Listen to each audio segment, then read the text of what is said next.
She once told a Home Secretary to his face that he had something of the night about him, survived weeks locked in the celebrity Big Brother house, and spent 23 years reshaping British politics from the inside.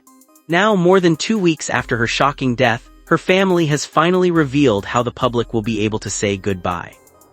Anne Widdecombe's family has announced a public memorial will be held later this year for the former Conservative minister and Reform UK spokeswoman, following a private funeral for family and close friends in the coming weeks, according to Sky News. Widdecombe, 78, was found dead at her home in Hayter, Dartmoor, Devon on July 9 with serious head injuries.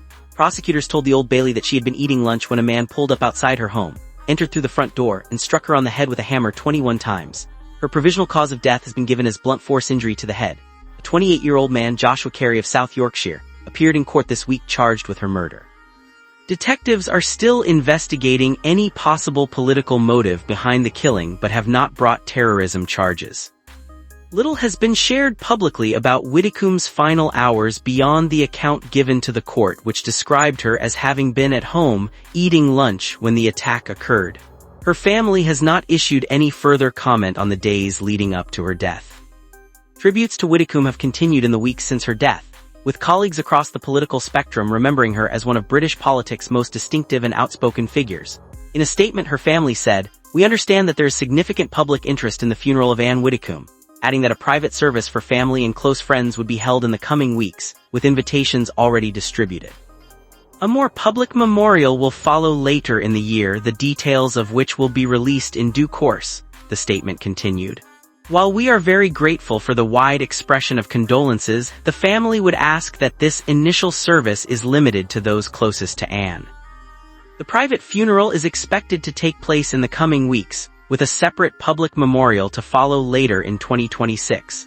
The family has said details of the public memorial, including its date and location, will be released in due course, and has asked that the initial private service remain limited to close family and friends.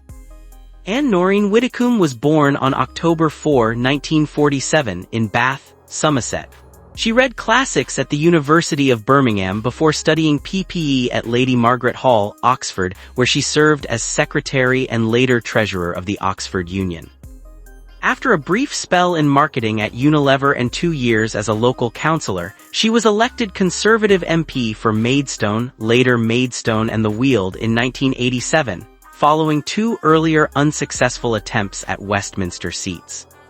Widdecombe rose steadily through John Major's government, serving as Parliamentary Undersecretary of State for Social Security from 1990, then Minister of State for Employment from 1993, before becoming Minister of State for Prisons in 1995, a post in which she was appointed to the Privy Council.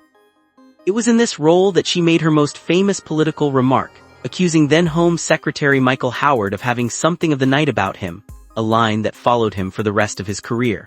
After the Conservatives' 1997 election defeat, she served in the Shadow Cabinet as Shadow Health Secretary and later Shadow Home Secretary under William Hague. She remained a Conservative MP until standing down from the Commons in 2010, having represented her Kent constituency for 23 years. Widdecombe's political life continued well past her formal retirement.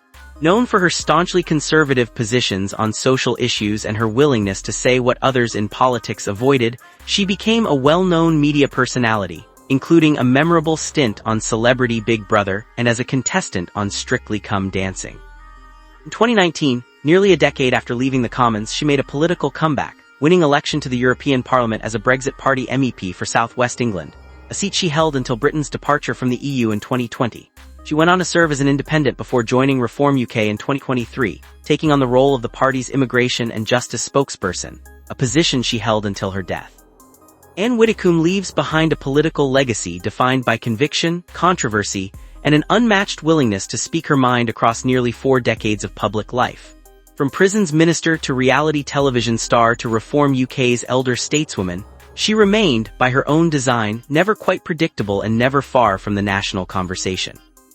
As her family prepares both a private farewell and a public memorial in the months ahead, tributes to one of British politics' most singular figures continue to arrive from across the political divide.